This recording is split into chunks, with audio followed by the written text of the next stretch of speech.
म्हणाले त्या पद्धतीनं आंदोलन आम्ही छोट्याशा एखाद्या रस्त्यावर करतोय, पण त्याची बातमी होती आणि त्याच्या बातमीमुळं ज्यांच्या विरोधात आपला लढा आहे त्यांना आपण जागा करत चाललोय.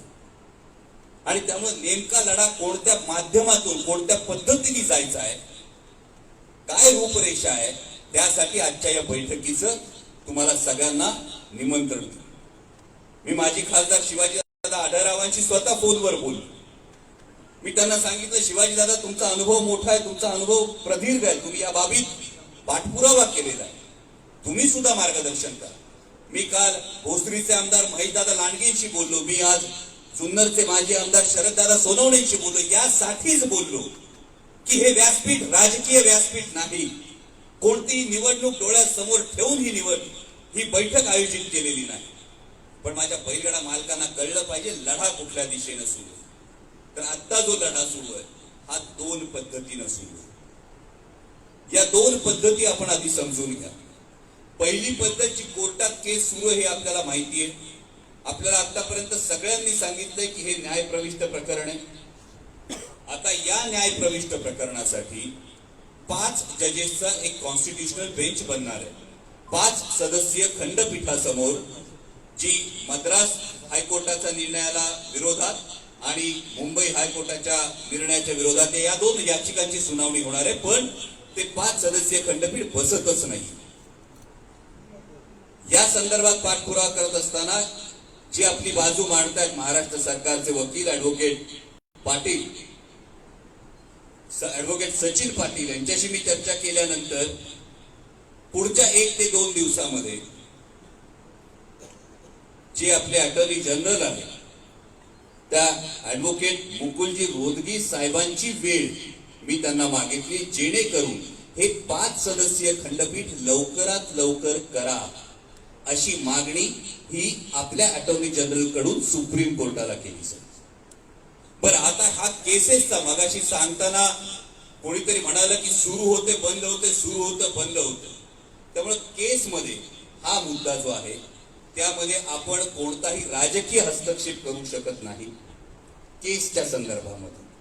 पण राजकीय दृष्ट्या आपण दुसरी फार महत्वाची खेळी खेळतोय, ज्याला मी गनिमी कावा म्हणतोय, आणि तो म्हणजे बैल या प्राण्याचा जो समावेश करण्यात आलेला आहे संरक्षित प्राण्यांच्या यादीमध्ये, तो काढण्यासाठीची आपण सातत्यानं धडपड करतो. म्हणजे आधी गिरिराज सिंगांबरोबर जॉईंट सेक्रेटरी बरोबर मीटिंग झाली, त्या मीटिंग नंतर पुन्हा ज्यांच्याकडे पदभार आला त्या पुरुषोत्तम रुपालाजींना भेटलो, त्यांना आपली संस्कृती काय ती दाखवली.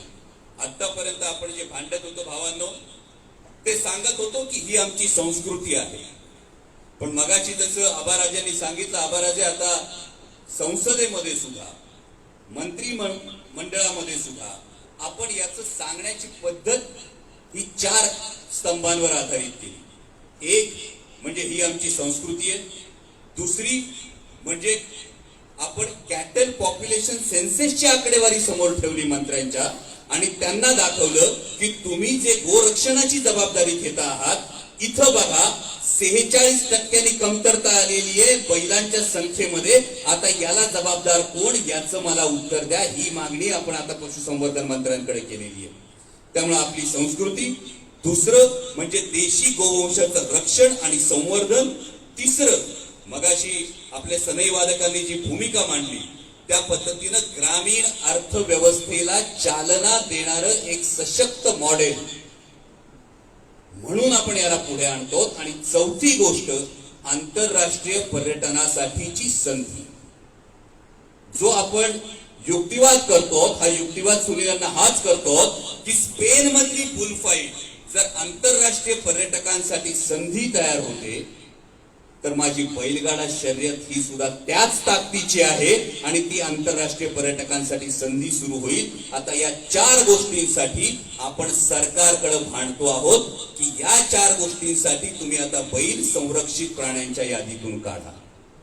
त्यामुळे या 2 पातळ्यांवर आपला सातत्यानं हा जो लढा आहे तो सुरू आहे. यामध्ये अनेकांनी आंदोलनाची भूमिका मांडली. ही आंदोलनाची भूमिका मांडत असताना आमदार संजय काकांनी जी गोष्ट सांगितली, अतुल बेनकेंनी जी गोष्ट सांगितली, ती फार महत्वाची गोष्ट आपण लक्षात घेतली पाहिजे. आंदोलन करायचं, आपल्या हक्कासाठी करायचं, पण नेमकं कोणा विरोधात करायचं हे आपल्याला समजून घेतलं पाहिजे. आज तुम्ही शेतकरी आंदोलन बघता. आज दिल्लीमध्ये जवळपास गेले 6 महिने आंदोलन चालू आहे. या आंदोलनाची जेव्हा सुरुवात झाली, जेव्हा पंजाबवरून शेतकरी निघाले ना, या पंजाबवरून शेतकरी निघाल्यानंतर असं सांगितलं जातं की ग्रँड ट्रंक जो हायवे आहे, हा अख्खा हायवे खणण्यात आला. खणण्यात आल्यानंतर बळीराजा इतका बहादर, त्यांनी जेसीबी आणून खड्डे बुजवले. त्यांनी ट्रॅक्टरला लोखंडाचे पट्टे बांधले का ट्रॅक्टर पंक्चर होऊ नये. आणि असं असताना आज तो बळीराजा गेली 6 महिने दिल्लीच्या बॉर्डरवर बसून आंदोलन करतो आहे. त्यामुळे आंदोलन करायचं असेल तर नेमका कोणाच्या कानात आवाज गेला पाहिजे हे आपल्याला समजलं पाहिजे. तुम्ही बघत असाल संयुक्त महाराष्ट्राचं ज्यावेळी आंदोलन झालं मुंबईमध्ये, मी फक्त ही उदाहरण एवढ्यासाठी देतो का आपल्याला वेळ कळली पाहिजे, आपल्याला अचूक जागा कळली पाहिजे. संयुक्त महाराष्ट्राचं ज्यावेळी आंदोलन झालं, जेव्हा मोरारजी देसाई मुंबईत आले होते तेव्हा त्यांच्या समोर निदर्शनं झाली, तर त्याचा चटका बसतो. जेव्हा पंडित जवाहरलाल नेहरू प्रतापगडावर आले होते तेव्हा यशवंतराव चव्हाण साहेबांच्या काळात पंडित जवाहरलाल नेहरूंना काळे झेंडे दाखवण्यात आले होते. त्यानंतर प्रतापगडावर छत्रपती शिवाजी महाराजांचा पुतळा बसला होता. त्यामुळे आंदोलन करायचं ते नेमकं कोणत्या वेळी करायचं, ही वेळ आपल्याला एकत्रित बसून ठरवणं जास्त महत्वाचं आहे. नाहीतर जसं तुम्ही म्हणालात एक पिढी गेली, दुसरी पिढी रामभाऊ तुम्ही म्हणालात दुसरी पिढी थकली, तिसऱ्या पिढीच्या अंगावर उगाचच केसेस टाकायचे. यापेक्षा योग्य दिशेने योग्य वेळेवर जर आंदोलन झालं तर ती गोष्ट जास्त महत्वाची ठरेल. त्यामुळे सुनील अण्णा तुम्ही म्हणता त्या पद्धतीने ही एक नवीन दिशा सुनील अण्णांनी सांगितली, जी सरावासाठी परवानगी आहे. ही सरावासाठी परवानगी मगाशी आबाराजेंनी जसं सांगितलं त्या पद्धतीनं पुढल्या आठवड्यात माननीय जयंत पाटील साहेबांकडे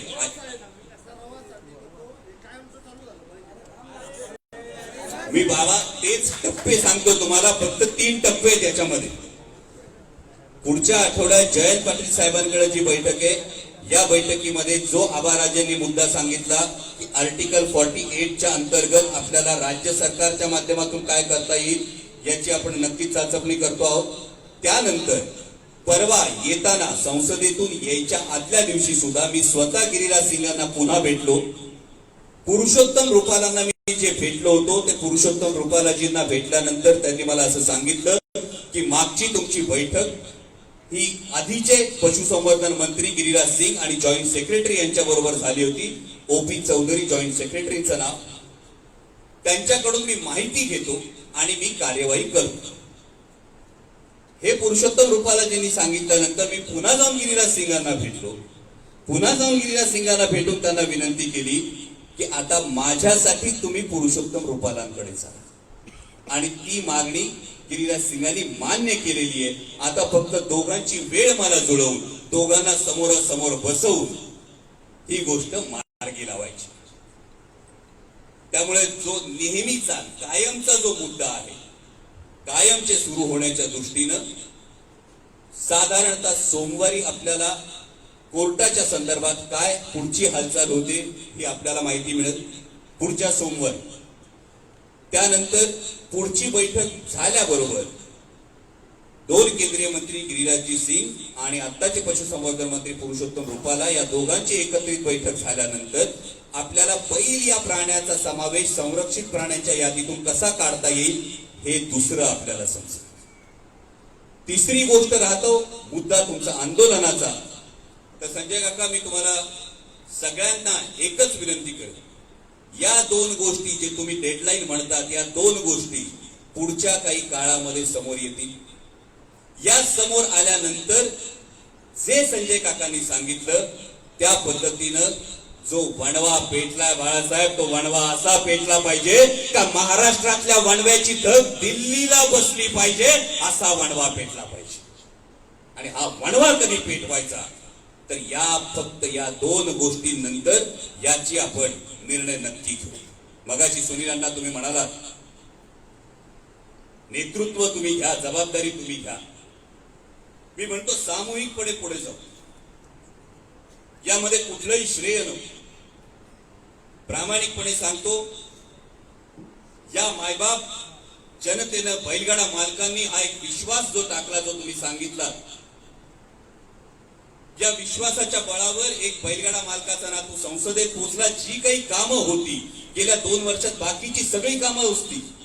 पुणे नाशिक रेल्वेचं असेल, हायवेचं असेल, पुणे नगर हायवेचं असेल, पण महत्वाचं काम राहिलंय आणि ते म्हणजे बैलगाडा शर्यत सुरू होण्याचं काम राहिलंय. याची मला पूर्ण जाणीव आहे आणि यासाठी फार महत्वाची गोष्ट सांगतो,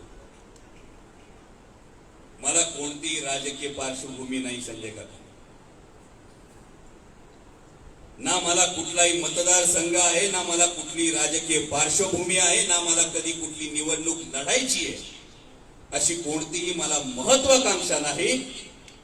आणि त्यामुळं जर बैलगाडा शर्यत सुरू होण्यासाठी जर एका राजकीय व्यक्तीची राजकीय आत्महत्या होत असेल तरी माझी त्याला तयारी आहे, हे तुम्हाला ठामपणे सांगतो. आणि यासाठी पुढच्या काही काळामध्ये देशाचे पंतप्रधान नरेंद्रजी मोदी यांच्याकडे आपण बैठक मागितलेली आहे. ही बैठक आपण त्यांच्याकडे मागितलेली आहे की काहीही करा, पण माझा बैलगाडा सुरू करा आणि तो बैलगाडा पुन्हा कायमस्वरूपी सुरू होण्यासाठी वाटेल ती किंमत मोजायची माझी तयारी आहे. जरी ती राजकीय आत्महत्या ठरली तरी सुद्धा ही माझी तयारी आहे की कोणतीही निवडणूक नसताना तुमच्या सगळ्यांच्या साक्षीनं, या विघ्नार्थ्याच्या साक्षीनं तुम्हाला सगळ्यांना सांगतो. कारण काय गमवायचं का? गमवायचं काही नाही, गमवायचं काही नाही. दिलेल्या शब्दाला फक्त जागलं पाहिजे आणि हा दिलेल्या शब्दाला जागण्यासाठी गेली 2-2.5 वर्ष सातत्यानं प्रयत्न करतोय. हे प्रयत्न नेमके काय करतोय तुमच्यापर्यंत आज पोहोचवायचं होतं. आणि हे पोहोचवत असताना जसं तुम्ही डेडलाईन म्हणालात, त्या डेडलाईन नुसार पुढच्या सोमवारपर्यंत कोर्टाचं पुढे काय होईल ही दिशा आपल्या समोर येते. मागच्या 6 तारखेला मी माननीय पंतप्रधानांकडे वेळ मागितलेली आहे, बैठकीची वेळ मागितली, मीटिंगची वेळ मागितलेली आहे. काल मी पुन्हा त्यांना रिपीट ऍप्लिकेशन दिलेलं आहे. त्यानंतर माननीय पंतप्रधानांकडे ज्या वेळी ही भेट होईल त्यावेळी त्यांच्या समोर तुमची सगळ्यांची बाजू ही ठामपणे मांडण्याचं मी तुम्हाला आश्वासन देतो. या मधल्या काळात माजी पशुसंवर्धन मंत्री आणि आत्ताचे पशुसंवर्धन मंत्री या दोघांची एकदा भेट ही लवकरात लवकर होईल. पुढच्या आठवड्यामध्ये जयंत पाटील साहेबांच्या उपस्थितीमध्ये आर्टिकल 48च्या अंतर्गत राज्य सरकार काय करू शकतं हे सगळं आपण पाहू. हे सगळं पाहिल्यानंतर याची जी काही निष्पत्ती असेल ती तुमच्या समोर मांडली जाईल आणि त्या निष्पत्तीनंतर निर्णय आम्ही नाही, निर्णय तुम्ही घ्यायचा आहे. तुम्ही सांगायचंय आंदोलनाला इथं उभं राहा, तुमच्या खांद्याला खांदा लावून त्या ठिकाणी आंदोलनाला उभं राहील हा तुम्हाला सगळ्यांना शब्द देतो. आणि ते आंदोलन होत असताना दिल्लीच्या कानापर्यंत आवाज पोहोचेल असं आंदोलन हे तुमच्यापर्यंत नक्की कशा पद्धतीनं त्याची रूपरेषा आखायची हे आढळराव पाटील दादा असतील, महेश दादा असतील, सुनील अण्णा असतील, संजय काका असतील, सगळ्यांमध्ये एकत्रित विचारानं आपण या दिशेनं वाटचाल करू एवढाच तुम्हाला सगळ्यांना शब्द देतो.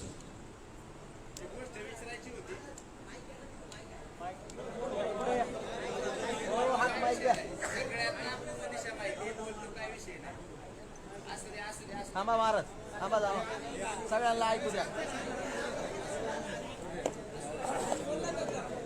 नाही नाही ऐकू बोलू द्या.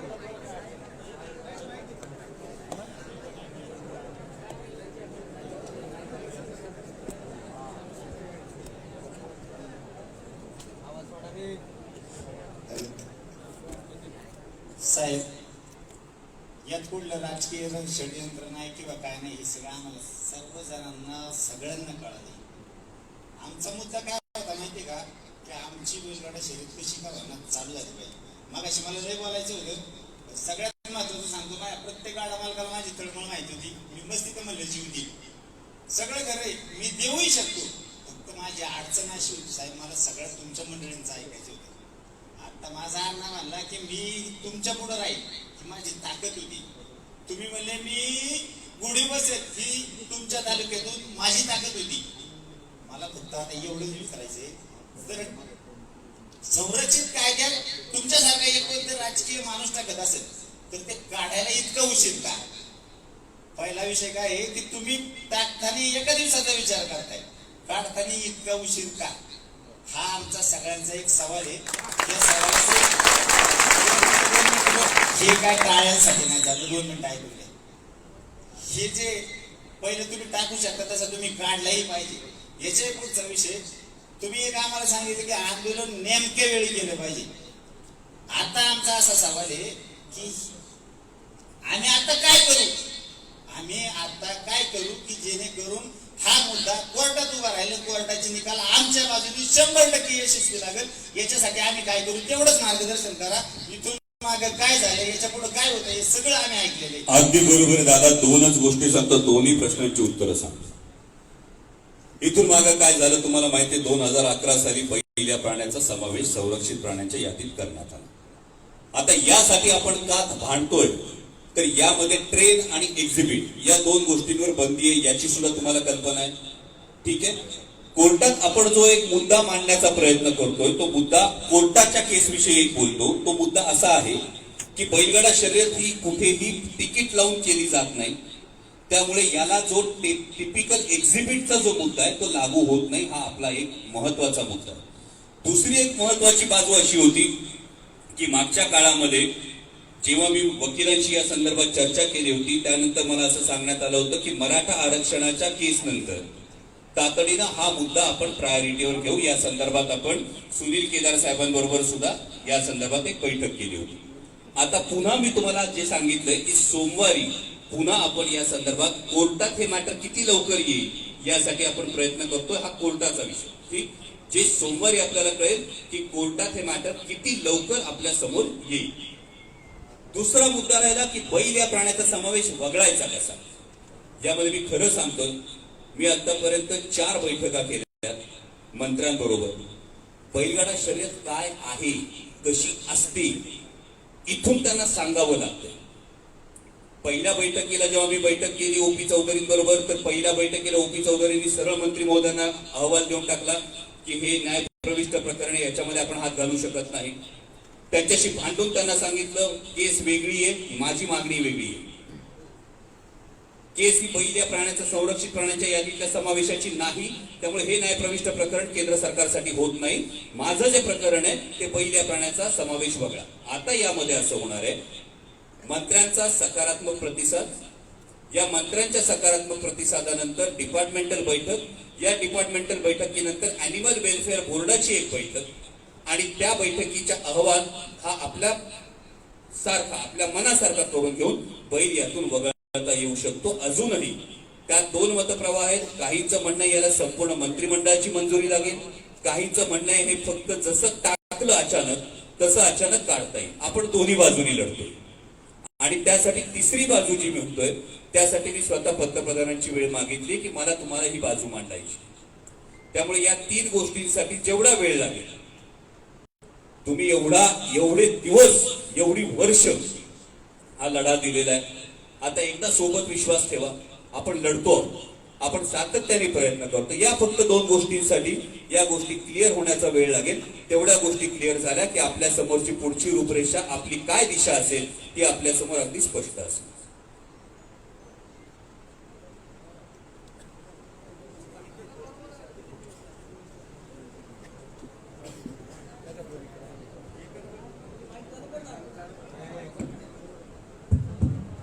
एकच गोष्ट विचारतो, साधारणतः न्याय प्रणालीला वेळ लागणार आहे हे आता बोलण्यातून थोडक्यात स्पष्ट होते.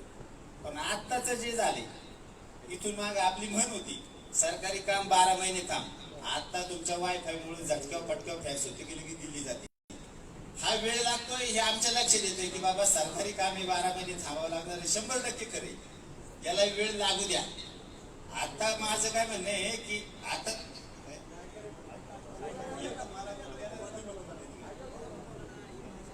याला वेळ लागणार आहे ना, लागू द्या, काय विषय नाही. पण आम्हाला असं 100% सांगा की ही बैलगाडा शर्यत हे केलं तरच 100% चालू होती. आम्हाला काय करायचे, बैलगाडा शर्यत चालू करायची. मग ते राजकारण्यांशी भांडण्याची असू द्या, न्यायालयाशी भांडण्याची असू द्या, किंवा कशाशी भांडण्याची असू द्या, आमची तयारी. आमचं म्हणणं फक्त एवढं की गाडा शर्यत चालू झाली पाहिजे. मग ते राजकारण्याशी, कोर्टाशी किंवा कशाची, आमचं काय म्हणणं, आता आपली केस कुठली कोर्टात, आपल्याला तुमच्या आमच्यावर राजकीय दबाव टाकण्यात मोरे साहेब, तीच गोष्ट मी तुम्हाला सांगायचा प्रयत्न करतोय वारंवार. आतापर्यंत तुम्हाला सांगितलं गेलं की ही केस फक्त कोर्टात गुंतली. ही केस फक्त कोर्टात गुंतलेली नाही. तोपर्यंत करीत काय होते ही केस ज्या क्षणी बैल या प्राण्याचा समावेश संरक्षित प्राण्यांच्या यादीतला निघल, त्या दिवशी कोर्टातली केस ही डबल स्ट्रॉंग होईल. या दोन्ही गोष्टी एकमेकांशी मिळत्या जुळत्या आहेत हे आपण सांगण्याचा प्रयत्न करतोय. त्यामुळं मी तुम्हाला ज्या गोष्टी सांगितल्या तीच गोष्ट आहे. कोर्टातला जो काही 5 सदस्यीय खंडपीठ बसलं की या केसची सुनावणी सुरू होईल, हा कोर्टाचा विषय. आणि त्याच वेळी बैल या प्राण्याचा संरक्षित प्राण्यांच्या यादीचा समावेश वगळला की आपल्याला सगळ्या कोर्ट केस स्ट्रॉंग होतील. म्हणून आपण दुहेरी प्रयत्न करतोय, कुठलीच बाजू आपण सोडत नाही आहोत. त्यामुळे आपण दोन्ही बाजूनी लावून धरली आहे, दोन्ही बाजूनी आपण लढतो. आणि हे करत असताना आपल्यासाठी चांगली गोष्ट अशी आहे का वाघ, सिंह, माकड, अस्वल यांच्या यादीत बैलाचा समावेश केला. आणि म्हणून आपण याला, मी सुरुवातीला जे 4 मुद्दे सांगितले, या 4 मुद्द्यांवर वेगवेगळ्या पद्धतीनं भांडतो. म्हणजे ज्याला आपण म्हणतो ना का एकाच बाजूनी नाही, आपण 4ही बाजूनी घेरायचा प्रयत्न करतो. गोरक्षणाच्या बाजूने तर गोरक्षणाच्या बाजूने बोलतोय, ग्रामीण अर्थव्यवस्था तर ग्रामीण अर्थव्यवस्थेने बोलतोय, पर्यटन तर पर्यटनाच्या बाजूने बोलतोय, संस्कृती तर संस्कृतीच्या बाजूने बोलतोय. आज तुम्ही संसदेतल्या कुठल्याही खासदाराला विचारा त्या गोष्टीचं का हो मी उभा राहिलो तर मी बैलगाड्याविषयी बोलणार, हे जर वाटत असेल लोकांना तर मी वारंवार बोलणार, मी सतत बोलत राहणार. आणि त्यासाठी मी तुम्हाला सांगतो, या सगळ्या गोष्टींनी प्रयत्न करू. आता या गोष्टींनी प्रयत्न करत असताना जेव्हा या 2 गोष्टी थकतील, त्याचीही पुढची गोष्ट सांगतो. जेव्हा या 2 गोष्टी थकतील, जेव्हा या 2 गोष्टींमध्ये आपल्याला लवकर यश मिळत नाही असं वाटल, तेव्हा आपल्याला आंदोलनाचा मार्ग स्वीकारावा लागेल. पण ते आंदोलन जसं तामिळनाडूमध्ये जल्लीकट्टूच्या बाबतीत झालं, त्या पद्धतीनं, त्या ताकदीनं, त्या विश्वासानं, सगळ्या प्रसार माध्यमांनी विश्वासात घेऊन, सगळ्या बैलगाडा मालक सोडून इतर सगळ्या लोकांनी एकत्र येऊन, सगळ्या राजकीय पुढाऱ्यांनी एकत्र येऊन ती ताकद आपल्याला घुमवावी लागेल. पण मला अजूनही हा विश्वास आहे, आंदोलनाची वेळ येणार नाही. मला अजूनही हा विश्वास आहे, आंदोलनाची वेळ येणार नाही. मी वारंवार सांगतोय, ही गाठ सोडण्याच्या लई जवळ येऊन पोहोचलो. बैठका मी केल्या, मी काय काय सांगतोय मला माहितीये. तुम्ही त्या दिवशी व्हिडिओ बघितला असेल तर केंद्रीय पशुसंवर्धन मंत्र्यांना मी दाखवलं ना गाडा काय असतोय गाडा. म्हणजे परवा जेव्हा मनेका गांधी बोलत होत्या की गाडा मालक हे करतात आणि गाडा मालक ते करतात, मी सांगतोय ना तिथं उभं राहून, हे नसतंय, तुम्हाला वाटतंय तसं नसतंय, हा गाडा आहे. आणि याच्यातून अर्थव्यवस्थेला काय चालना मिळते, याच्यातून तुम्हाला पर्यटनाला काय चालना मिळते, याच्यातून देशी गोवंश कसा राखला जातो, हे सगळं सांगतोय ना मी. म्हणून मी तुम्हाला सांगतोय, जवळ पोहोचलो. वेळ किती लागेल दादा आता यासाठीच मी तुम्हाला सांगतो, मी कशासाठी काय काय करतो हे सांगतो. याच्यातलं काय माझ्या हातात आहे तुम्ही सांगा, मी तुम्हाला वेळ सांगतो. ऐका, मला मोदीजींनी बैठक दिली, त्यांनी उद्या बैठक दिली, मी तुम्हाला सांगत माझी उद्या बैठक झाली, मोदीजी बैठकीत काय म्हणाले त्या संदर्भातही ही मागणी झालेली आहे. मी ज्या दिवशी रुपाला साहेबांना भेटलो त्याच दिवशी आदरणीय पवार साहेबांना यांची विनंती केलेली आहे. आणि ही विनंती करून पवार साहेबांना सांगितलेलं आहे की रुपालाजी राज्यसभेचे सदस्य आहेत, त्यामुळे त्यांच्याबरोबर एक बैठक करायची.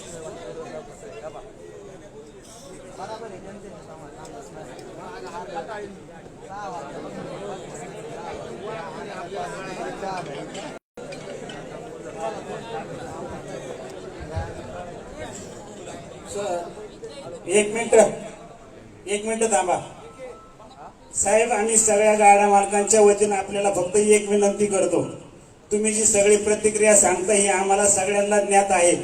की बैल हा आपला या प्राण्यातनं संरक्षण प्राण्यातनं निघला पाहिजे, तर आपली कोर्टाची बाजू 100% खरी होईल.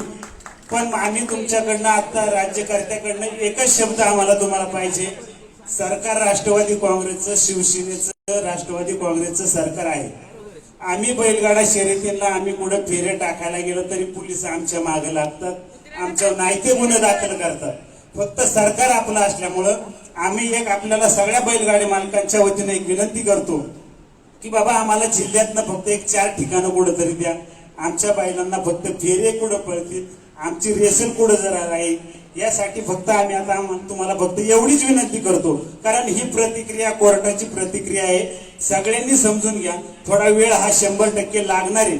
आपण पण सगळ्या राज्यकर्त्यांना आपण सगळ्यांनी पाठिंबा दिला पाहिजे. आम्ही देत पण आलेलो आहे. इथून पुढच्या काळात आपण सगळ्यांनी राज्यकर्त्याच्या मागे उभं राहू. ज्या दिवशी खासदार साहेब सांगतील ना आपल्याला आंदोलन करायचे, त्या दिवशी ही सगळी मंडळी आपल्या पुढे आंदोलनाला असतील आणि आपण त्यांच्या मागे असू. आपण या सगळ्यांच्या माध्यमातून आमची फक्त एवढी विनंती आहे, बाबा रे, गृहमंत्री आपलाय, उपमुख्यमंत्री आपलाय, मुख्यमंत्री आपले, पेटा संघटना कुठली बाहेर देशातली, मग त्या संघटनेसाठी आमचा बळी का देता शेतकऱ्यांचा, एवढी आम्ही तुम्हाला विनंती करतो. आणि आमचं फक्त फेऱ्यासाठी किंवा आमच्या रेशनसाठी पोलिसांनी आम्हाला कुठलाही त्रास झाला नाही पाहिजे, एवढं तर तुमच्या हातात आहे. तेवढंच आम्हाला सहकार्य करा. आम्ही बाकी तुमच्याकडे काहीच अपेक्षा करू. बरं, पुढच्या आठवड्यात जयंत पाटील साहेबांकडे जी बैठक आहे त्याच्यात हा मुद्दा आम्ही प्राधान्याने घेतो. त्याचवेळी माझी दुसरी एक विनंती असेल, जेव्हा ही परवानगी मिळेल, ऑफिशियल मिळेल, अनऑफिशियल मिळेल, त्याचे व्हिडिओ प्लीज काढू नका. त्यांनी काय अडचण झाल्या त्या तुम्हाला मला माहिती आहे. म्हणजे कोरोनाचा काळ यायच्या आधी शिरूर लोकसभा मतदारसंघ सोडून बाकीच्यांचं काय म्हणणं होतं आणि नक्की त्यावेळी जो व्हिडिओ काढला जातो त्यांनी काय अडचणी होतात, यामध्ये एक गोष्ट अशी होती. म्हणजे आता परवा मी कुणाचं तरी एक हँडबिल वाचलं, कोर्टाच्या केसला आपल्याला वीक करू शकतील आणि कोर्टासमोर याचे पुरावे जाऊ शकतील, अशा गोष्टी पुढच्या काही काळामध्ये आपण टाळल्या पाहिजे. मला वाटतं आम्हालाजे तुम्ही सहमत असताल या गोष्टीशी. त्यामुळं पुढच्या आठवड्यात जयंत पाटील साहेबांसमोर मी स्वतः ही बाजू तुमची हिरिरीने मांडतो, सरावासाठीच्या वेळेची बाजू मांडतो, एवढा मी तुम्हाला शब्द देतो. आणि पुढचे जशा घडामोडी घडतील तशा तशा तुमच्यापर्यंत पोहोचवण्याची मी जबाबदारी. एक मी मगाशी उल्लेख केला होता की आम्हाला शर्यतीला परवानगी ज्या वेळेला कोर्टातून मिळेल त्यावेळेला मिळेल. आता आम्हाला सराव करायचा, सरावासाठी सांगितलं आम्हाला. मी आता दादानी पण आपल्याला सरावाला सहमती दिली, तुमच्या लक्षात आलं नसेल तर मी तुम्हाला समजून सांगतो. दादानी आपल्याला सरावाला संमती दिली, पण तो सराव करताना स्पर्धा बक्षीस असं काही न करता, कुठले हँडबिल न करता आपण सराव आठवड्यातून एकदा करावा. पुढच्या आठवड्यात जयंत पाटील साहेबांची बैठक झाली का आपल्याला त्याच्यातली बरोबर दिशा मिळेल. आपण सगळेजण शेतकरी, बळीराजा किंवा आपण गाडा मालक आहात, दादा आम्ही सगळेजण जयंत पाटलांची बैठक करतो. महत्वाचा एकच विषय दादा, हे यांच्या ताकदीवरती सराव करतात, पण पोलीस विभाग, गृह विभाग ज्या वेळेला त्रास देतो त्यावेळेला त्यांच्या अपेक्षा आपल्याकडून आहेत. त्या अपेक्षा आपल्याकडे ठेवल्यावरती त्याची जबाबदारी माझी, तुमची आणि या सर्व राजकीय मंडळींची आहे. आता आमची जबाबदारी म्हणल्यावर तुम्ही उद्या पोलीस स्टेशन पासून डबडी वाजू असलं काय करू नका, बरोबर ना. अण्णा, फक्त शेवटी एवढं सांगतो का फक्त तुम्ही म्हटलं तेवढीच जबाबदारी नाही, बैलगाडा शर्यत पुन्हा सुरू करण्याची जबाबदारी सुद्धा आपली आहे आणि ती सुरू केल्याशिवाय राहणार नाही. फार महत्वाचं विधान केलंय. ज्यांना समजलं असेल त्यांना समजलं असेल. शेवटी परत एकदा सांगतो, एका होऊ घातलेल्या राजकीय करिअरची आत्महत्या झाली तरी चालल, पण बैलगाडा शर्यत सुरू झाल्याशिवाय गप्प राहणार नाही, एवढा तुम्हाला सगळ्यांना शब्द देतो. जय शिवराय.